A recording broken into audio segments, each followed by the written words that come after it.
the way our manual is structured, it gives you an introduction to the overall module.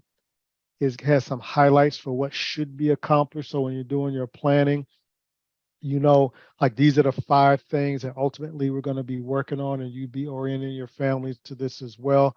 Managing emotions, emotional reactions, disruptive behaviors, positive parenting, and being able to deal with support more school success. So then it's session by session.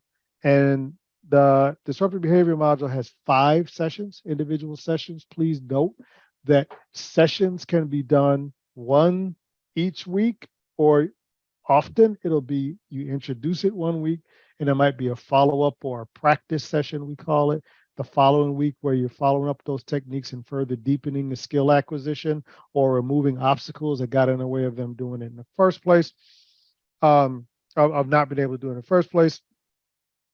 And then you just progress through a certain sequence. Out of all of our modules, the only ones that have a fixed sequence is in the beginning you do treatment planning, at the end you do celebration, right before that you do your trauma narrative. All the things in between you can kind of flow based on what's clients need. Some people need affect regulation first. Some people need school success first. Some people got to hop on the behavior. You know, as soon as you finish treatment planning, you will use your clinical judgment.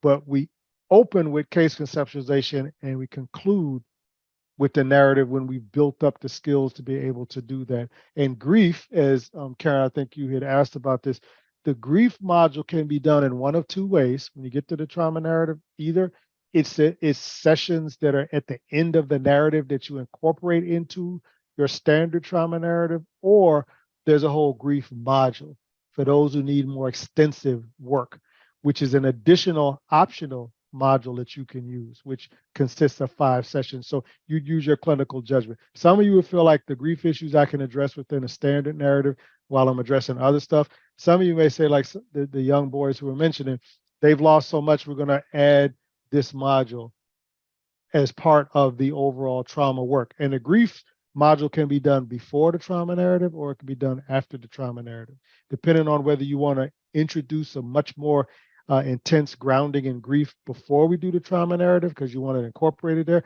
or you feel like, let's get this trauma narrative done first. Let's build up some, a framework and a skill set, and then let's extend it to grief. Does that make sense?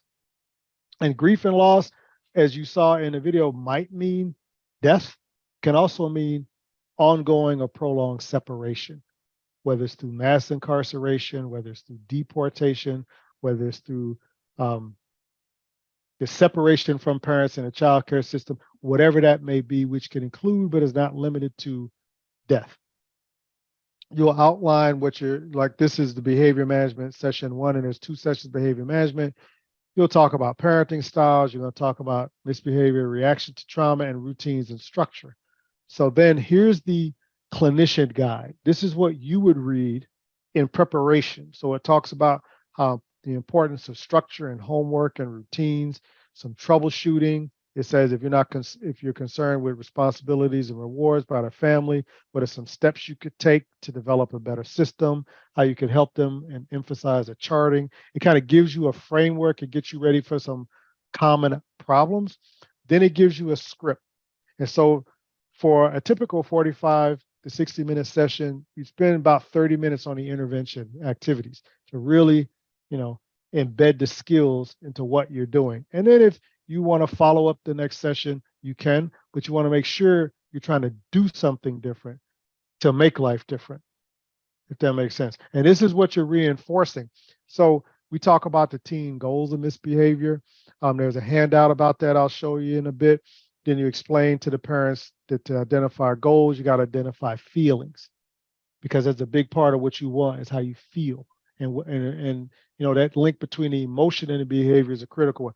These are things you probably already know in terms of the framework. This is just rooted in the disruptive behavior.